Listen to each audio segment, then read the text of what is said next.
नमस्कार। आज हम एमए प्रथम वर्ष शिक्षा शास्त्र के पेपर स्पेशल एजुकेशन विशिष्ट शिक्षा के अंतर्गत आज हम जानेंगे वाणी बाधित बालकों का वर्गीकरण, classification of speech impaired children. कल हमने जाना था कि वाणी बाधित बालक किसे कहते हैं। वाणी बाधित से अभिप्राय भाषा और वाणी या बोलने में समस्या होना।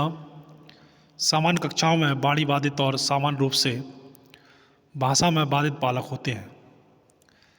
ऐसे बालक कभी कभी अध्यापक का ध्यान भी आकर्षित नहीं कर पाते और सरलता से ऐसे बालकों में किसी प्रकार का दोष नहीं मालूम पड़ता। ऐसे बालक बोलते या लिखते समय शब्दों का प्रयोग तोड़ मरोड़ कर, अपभ्रंश करके, कुछ शब्द अपनी तरफ से जोड़कर अथवा दूसरे शब्दों और अक्षरों का विस्थापन करके अपना कार्य करते हैं। हम जानते हैं वाणी बाधित बालकों का वर्गीकरण। वाणी बाधित बालकों को कितने वर्गों में बांटा गया है, तो बोलने के दोष में अशुद्ध उच्चारण, हकलाना, आवाज़ की समस्या और अंगी दोष आदि आते हैं, जो विद्यालय के लिए समस्या बनते हैं। और विद्यालय व्यवस्था में अशुद्ध उच्चारण व हकलाने आदि की समस्या अधिकांशतः रहती है, जिसका मूल कारण यह है कि गुरु की शैशवावस्था में ये दोष बालपन के कारण नजरअंदाज कर दिए जाते हैं, लेकिन बाद में यह एक समस्या के रूप में अवतरित होते हैं। वैसे सामान्य पाठ्यक्रम में यह बच्चे चले जाते हैं, लेकिन सामान्य शैक्षिक प्रविधि में यह बालक नहीं चल पाते हैं और इनको कोई बात या उच्चारण दोष सामान्यतः सही रूप से समझ नहीं पाते। लेकिन वाणी के कुछ प्रमुख दोष इस प्रकार हैं। सबसे पहले आता है प्रक्रियात्मक उच्चारणात्मक दोष, फंक्शनल आर्टिकुलेटरी डिफेक्ट। यह दोष अधिकतर बालकों में पाया जाता है। यदि बालक कुछ ध्वनियाँ नहीं निकाल पाता, जैसे तोता शब्द को तो कहता है और ता शब्द उच्चारित नहीं कर पाता, तो उसमें उच्चारणात्मक दोष है। एक ध्वनि के लिए दूसरी ध्वनि देना भी इसी प्रकार का दोष है, जैसे तोता शब्द को टोटा कहना। इस प्रकार के दोष वाले बालक कभी कोई ध्वनि बहुत धीरे से हकलाते हैं या किसी ध्वनि को टेढ़ा करके उच्चारित करते हैं। किसी ध्वनि पर रुक जाना भी उच्चारात्मक दोष कहलाता है। बालक द्वारा त्रुटिपूर्ण उच्चारात्मक ध्वनि निकालने पर इसे पढ़ाने का दोष या व्याकरण संबंधी दोष नहीं समझना चाहिए। प्रक्रियात्मक उच्चारणात्मक दोष के दो मुख्य कारण त्रुटिपूर्ण अधिगम और अंगीय दोष, जैसे मुंह की बनावट का दोषपूर्ण होना और सुनने में दोष होना। अधिकतर बालकों में अंगीय दोष नहीं होता है। उन्हें यह सिखाना चाहिए कि लोगों को बोलते समय ध्यानपूर्वक सुने। इस प्रकार के दोष वाले बालक 70 से 85% होते हैं। इनमें आधे बालक सा, स और स की ध्वनि भली प्रकार नहीं निकाल पाते। 6 वर्ष की आयु में एक बालक 90 प्रकार की आवाज़ें निकाल सकता है। यदि वह केवल 10 ध्वनियाँ गलत उच्चारित कर पाता है, तो उसे गंभीर उच्चारात्मक दोष नहीं समझना चाहिए। यह वास्तव में अक्षमता नहीं है, अपितु भाषा दोष का नहीं कह सकते। दूसरे नंबर पर आता है हकलाना, स्टैमरिंग। 1000 बालकों में से 6 से 10 तक बालक हकलाने वाले होते हैं। यह बोलने के भय का विस्तृत रूप है। हकलाने में बालक बोलने में हिचकता है, बोलने में रुकावट का अनुभव करता है, शब्दों को दोहराता है, बोलने में उलझन अनुभव होती है। कभी कभी मुंह पर भी उलझन के भाव आते हैं, जैसे आँख बंद करना, शरीर के अंगों को हिलाना डुलाना। इस समस्या का मुख्य भाग है बालक का भय कि वह वाक्य शुरू कर पाएगा या नहीं। वाक्य को पूरा न कर पाने की चिंता भी रहती है। कभी कभी बालक बचपन में ठीक से नहीं बोल पाता है। इसका कारण गति की अयोग्यताएं हैं जो बोलने को प्रभावित करती हैं, और स्नायु वाणी बंद न्यूरोटिक स्पीच ब्लॉकेज हो जाता है। ऐसी स्थिति में से हकलाने संबंधी दोष नहीं समझना चाहिए। हकलाना स्कूल आयु से पहले 3 वर्ष की आयु से आरंभ होता है। हकलाने पर अनुसंधान हुए हैं। हिल ने 150 मनोवैज्ञानिक और बायोकेमिकल अध्ययन किए हैं। जॉनसन ने भी इस क्षेत्र में अनुसंधान किए हैं। इन अनुसंधानों और अन्य कई अध्ययनों से स्पष्ट होता है कि हकलाना चिंता प्रेरित व्यवहार एनर्जी मोटिवेट बिहेवियर का ही रूप है। अक्सर माता पिता और अध्यापक इसके लिए उत्तरदायी होते हैं। वह डॉक्टर कहते हैं हकलाना बंद करो, इसका प्रतिकूल प्रभाव पड़ता है। इसका कारण है कि डांट या आज्ञा से बालक उलझन में पड़ जाते हैं। भय से वे कम बोलते हैं, फलस्वरूप अधिक हकलाने लगते हैं। माता पिता और चिंतित होते हैं। बालक और अधिक अच्छा बनने का प्रयत्न करते हैं और अधिक हकलाना आरंभ करते हैं। यह प्रक्रिया चलती रहती है। कभी कभी हकलाना परिवार में होता है। एक परिवार में हकलाने के 2 कारण हो सकते हैं, वंशानुक्रम और वातावरण। यदि घर में बड़े व्यक्ति हकलाते हैं तो बच्चे भी हकलाना शुरू कर देते हैं। पहले यह समझा जाता था कि एक बाएं हाथ वाले को यदि दाएं हाथ वाला बनाने का प्रयत्न किया जाए तो वह हकलाना शुरू कर देता है। वास्तव में ऐसा नहीं है। यह हो सकता है कि माता पिता और अध्यापक इस संबंध में उसे इतना परेशान करें जिससे वह हकलाना शुरू कर दे। अतः उसे स्नेह द्वारा दाएं हाथ से कार्य करने की शिक्षा देनी चाहिए। यदि तब भी बालक बाएं हाथ पर ही बल देते हैं तो उन्हें वैसा ही रहने देना चाहिए। अनुसंधानों से हकलाने का कोई अंगीय कारण नहीं पता चलता है। अतः यही कहा जा सकता है कि माता पिता का व्यवहार इसके लिए बहुत बड़ा कारण है। अगला आता है आवाज़ की समस्या, वॉइस प्रॉब्लम।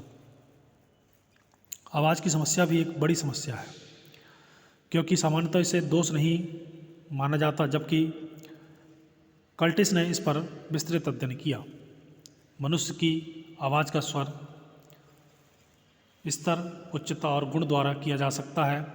इन्हीं से संबंधित आवाज़ के दोष हैं, जैसे स्वर के दोष, बहुत ऊंचा बोलना या बहुत धीरे बोलना या एक स्वर में बोलना एक प्राकृतिक स्वर स्तर होता है। यदि कोई व्यक्ति इस स्तर से बहुत अधिक ऊंचा या नीचा बोलता है तो उसका स्वर दोषपूर्ण होता है। एक आवाज़ जैसे जो बहुत ऊंची आवाज़ या धीमी है, बिना उतार चढ़ाव वाली है, यह भी दोषपूर्ण मानी जाएगी। ये प्रवृत्तियाँ उन बालकों में होती हैं जो शर्मीले प्रकृति के होते हैं। कभी कभी बालक दूसरों को आकर्षित करने के लिए भी ऐसा करते हैं। इसका कारण स्वर यंत्र में लंबे समय से सूजन भी हो सकता है। गुण संबंधी दोष जैसे नाक से बोलना, सांस ले लेकर बोलना, आवाज़ में भारीपन, आवाज़ में कसीलापन।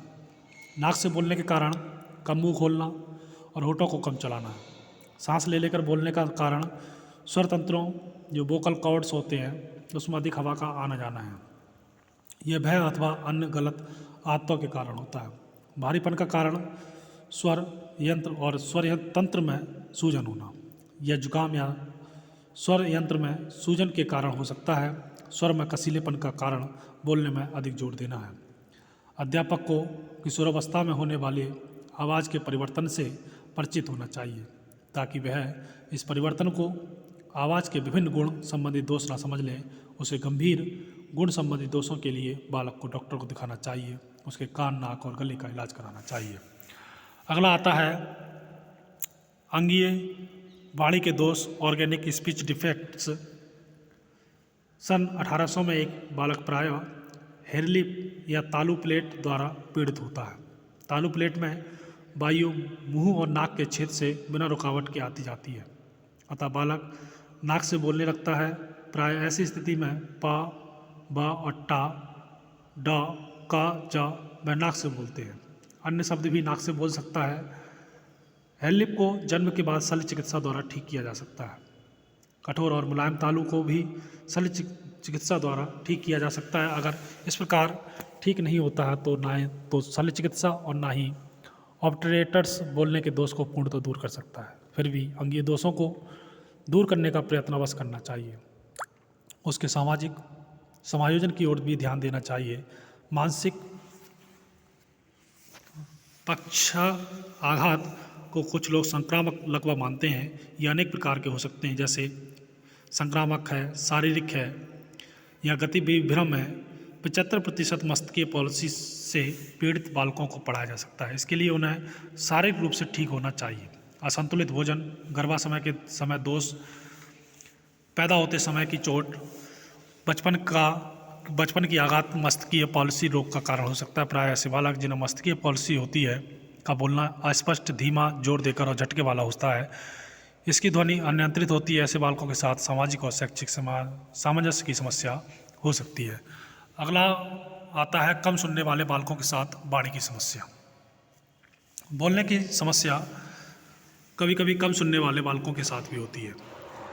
यह दोष सुनने के दोष पर निर्भर करता है। कानों द्वारा बोलना सीखते हैं। जब बालक ठीक से नहीं सुन पाता तो वह अनुमान लगाता है कि बोलने वाले ने क्या बोला होगा। कभी वह स्वयं की आवाज़ ठीक से नहीं सुन पाता। इस कारण उसे पता नहीं चल पाता है कि उसकी आवाज़ ठीक से निकली अथवा नहीं। 100 में से 3 विद्यार्थियों को सुनने की शक्ति कम होती है। अनेक बालकों में सुनने के दोष, जिससे बोलने के दोष उत्पन्न होते हैं, बचपन में हुए जुकाम, इन्फ्लुएंजा और अन्य सामान्य बीमारियों के कारण हो जाता है। इसके प्रभाव स्थायी होते हैं। यदि प्रारंभ में ही चिकित्सा की ओर ध्यान नहीं दिया गया तो बालक में गंभीर सुनने से संबंधित दोष उत्पन्न हो सकते हैं। इसके फलस्वरूप बालक बोलने के गंभीर दोषों से पीड़ित हो सकता है। इस संबंध में प्रशिक्षण कार्यक्रम होना चाहिए। बालकों को सुनने की मशीन द्वारा सुनना सीखना चाहिए। अगला है देर से बोलने का विकास या मंदित वाणी का विकास, रिटार्डेड स्पीच डेवलपमेंट। 100 बालकों में से 5 बालकों में देर से सुनने का विकास होता है। जैसे बचपन में बोलने के खेल की संख्या, पहला शब्द या पहला वाक्य पढ़ने की अवस्था, सही उच्चारण, बोलने की सामान्य बुद्धि, उत्तर देने में देरी, शब्दों की संख्या, बोलने का अभ्यास, सही ध्वनि प्रयोग देर से बोलने के सामान्य कारण हैं।